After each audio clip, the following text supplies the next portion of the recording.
અમદાવાદના જમાલપુર સ્થિત ભગવાન જગન્નાથ મંદિરમાંથી વિશ્વ પ્રસિદ્ધ રથયાત્રા પૂર્વે નીકળેલી પવિત્ર જળયાત્રા સાબરમતી નદીના કિનારે પહોંચી હતી, જ્યાં વૈદિક મંત્રોચ્ચાર વચ્ચે ગંગા પૂજનની વિધિ સંપન્ન કરવામાં આવી અને સાબરમતીનું પવિત્ર જળ 108 તાંબાના કળશમાં ભરી ભગવાન જગન્નાથજીના મહાજળાભિષેક માટે મંદિર લઈ જવામાં આવ્યું। પ્રદેશ ભાજપ અધ્યક્ષ જગદીશ વિશ્વકર્મા, અમદાવાદના મેયર હિતેશ બારોટ પણ ધાર્મિક વિધિમાં ઉપસ્થિત રહ્યા હતા, જ્યાં જય જગન્નાથના ગગનભેદી જય ઘોષ વચ્ચે ભક્તિમય માહોલ સર્જાયો હતો।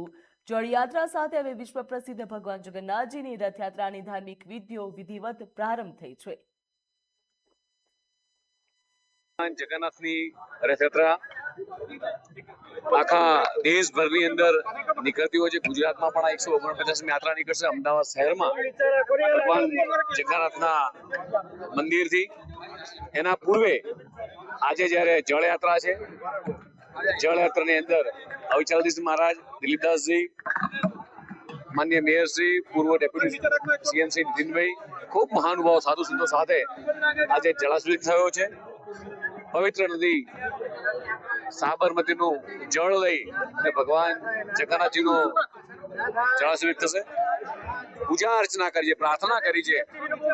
16 તારીખે નીકળનારી આ યાત્રા સુંદર રીતે પરિપૂર્ણ થાય અને રાજ્યના 6.5 કરોડ જનતાનો ભગવાન જગન્નાથ રક્ષા કરે, આ દેશના તમામ જનતાનો ભગવાન રક્ષા કરે, પૂજા અર્ચના કરી છે।